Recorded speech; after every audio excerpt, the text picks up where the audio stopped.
YCP party అధినేత జగన్మోహన్ రెడ్డిపై జనసేన నేత ఎమ్మెల్సీ నాగబాబు తీవ్రస్థాయిలో విరుచుకుపడుతూ ఒక వీడియోని విడుదల చేశారు.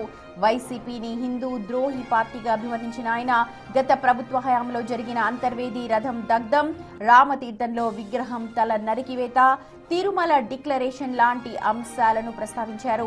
తాను ఒక గర్వించదగ్గ సనాతన హిందువునని, అందుకే ఎమ్మెల్సీగా తన మొదటి రోజే అర్చకుల సమస్యలపై గళమెత్తానంటూ నాగబాబు చెప్పుకొచ్చారు.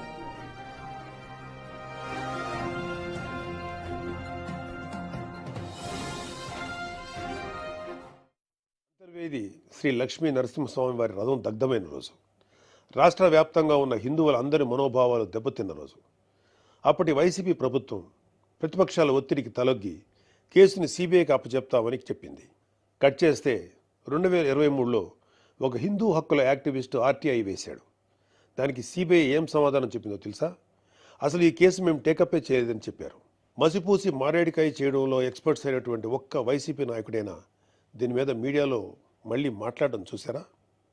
అయినా వీళ్ళకి అవతల వాళ్ళ పర్సనల్ జీవితాల మీద ఉన్న ఇంట్రెస్ట్ మన హిందూ దేవాలయాల మీద ఎక్కడ ఉంటుంది? డిసెంబర్ 2020 రామతీర్థం రాముడు మనకు ఒక దైవం, మహావిష్ణువు అవతారం మాత్రమే కాదు, అంతకు మించి ఈ దేశం తాలూకు ఆస్తిత్వం రామకథలో ఉంది.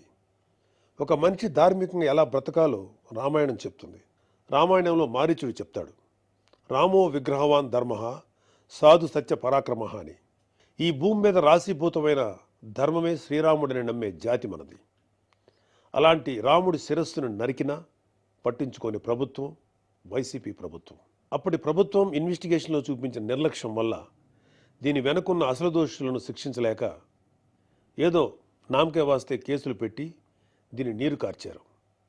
అయినా మీకు మీ మంత్రులకి రిలీజ్ సినిమాలకు రివ్యూలు ఇవ్వడం మీద ఉన్న శ్రద్ధ రాముడి మీద ఎందుకు ఉంటుంది? జనవరి 22, 2024 అయోధ్య రామమందిరం ఇనాగ్రేషన్ కొన్ని దశాబ్దాల సుదీర్ఘ న్యాయ పోరాటం తర్వాత, కొన్ని వందల మంది బలిదానాల తర్వాత హిందువులు కలల కన్నా రామమందిరం కల సాకారమైంది. దేశమంతా ఒక పండగలాగా దీన్ని సెలబ్రేట్ చేసుకున్నారు. మన రాష్ట్రం నుంచి పవన్ కళ్యాణ్ గారు, చంద్రబాబు నాయుడు గారు కూడా వెళ్ళి అందులో పాలు పంచుకున్నారు. కానీ ఈరోజు హిందువుల మీద ఎక్కడ లేని ప్రేమ వలకపోస్తున్న వైసీపీ నాయకుడు గారు కనీసం ఫార్మాలిటీకైనా ఒక ట్వీట్ కానీ ఒక వీడియో బయట కానీ పెట్టారా? పోనీ మీ స్టాండ్ ఏంటో ఓపెన్గా ప్రజలకు చెప్పే దమ్ము అయినా మీకుందా? మీకు వ్యతిరేకించే ధైర్యం లేదు, అలా అని అభినందించే సంస్కారం అంతకంటే లేదు. వెరసి మీ మనసులో హిందువుల మీద కుళ్ళు కుతంత్రాలు తప్ప ఇంకేమీ లేవు. ఆ కలియుగ దైవమైన వెంకటేశ్వర స్వామివారి దర్శనం ఏడాదికి ఒకసారైనా చేసుకోవాలని ఒక సామాన్య భక్తుడు నెల నెలా డబ్బులు కూడబెట్టుకుని మరి ఆయన చూడడానికి కొండ మీదకు వెళ్తాడు. అలాంటి కొండ మీద అకామిడేషన్ ఛార్జీలు మీరు ఒక్కసారిగా ఎలా పెంచుతారు? నందకం, పాంచజన్యం, కౌస్తుభం, ఒకలామాత గెస్ట్ హౌసుల్లో 500కి దొరికే రూమ్ని 1000కి ఎలా పెంచారు? నారాయణగిరి గెస్ట్ హౌస్లో 1700 రూపాయలు చేశారు. ఇది సామాన్యుణ్ణి భగవంతుడికి దూరం చేసే ప్రయత్నం కదా? నువ్వు ఎవరిని, అదే ఏం మాఫియాని సంతోషపెట్టడానికి ఇది చేసావో అర్థం కారంత అమాయకులు అనుకుంటున్నావా ప్రజలు? దర్శనాలు సేవలు అయితే ఇంకా దారుణం.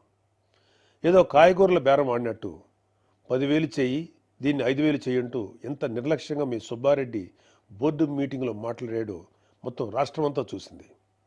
అంత చులకన మీకు హిందువులంటే. ఇకపోతే తిరుమల మీద నువ్వు చేసిన దోపిడీ అంతా ఇంత కాదు. ఒకే ఒక ఉదాహరణ చెప్పాలంటే టీటీడీ కామన్ గుడ్ ఫండ్కి ఇచ్చే కాంట్రిబ్యూషన్ 2.5 కోట్లు ఉండేది.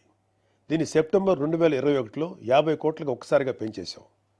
అసలు ఇక్కడే కాదు, ఎక్కడ కొండ కనపడినా గుండు కొట్టేయాలనుకోవడమేగా మన అలవాటు. ప్రతి రిలీజియస్ ఇన్స్టిట్యూట్కి ఒక సాంప్రదాయం ఉంటుంది. దాన్ని గౌరవించడం మన ధర్మం. యుధా రాజా తదా ప్రజ అంటారు. నాయకులే రూల్స్ ఫాలో కాకపోతే ఇంకా ప్రజలు ఏం ఫాలో అవుతారు? అయినా బాధ్యత గురించి వైసీపీకి చెప్పడం చెవిటోడి చెవిలో శంఖం ఊదినట్టే. పవన్ కళ్యాణ్ గారు ఆయన కూతురు పొలినాని తిరుమల తీసుకువెళ్ళినప్పుడు ఆ అమ్మాయి మైనర్ అయినా కూడా ఒక గార్డియన్గా ఆ అమ్మాయి తరఫున డిక్లరేషన్ ఇచ్చారు. పవన్ కళ్యాణ్ గారి సతీమణి అన్నాగారు కూడా డిక్లరేషన్ ఇచ్చారు. ఇంత ఎందుకు, ఈ దేశ రాష్ట్రపతి అబ్దుల్ కలాం గారు కూడా తిరుమలలో డిక్లరేషన్ పంపిన సంతకం చేసి అక్కడి నుంచి సాంప్రదాయాన్ని గౌరవించారు. నువ్వు కలాం గారి కన్నా గొప్పోడివా? డిక్లరేషన్ ఇవ్వకుండా వెళ్ళటమే కాక మీ మంత్రి వచ్చి ఆడి అమ్మ మొగుడు కట్టాడా తిరుపతి గుడి అని అంటాడా? అలా తలపొగురు మాటలు మాట్లాడితేనే జనాలు 151లో మధ్యన 5 తీసేసి 11 ఇచ్చారు. అయినా నువ్వు ఏమైనా మారావా? లేదు. డిక్లరేషన్ అడిగారు అని తిరుమల పర్యటన క్యాన్సిల్ చేసుకున్న చరిత్ర మంది. అయినా సెక్యులర్ ప్లేస్కి రిలీజియస్ ప్లేస్కి తేడా తెలియని నిన్ను ఎడ్యుకేట్ చేయటం మా వల్ల కాదు.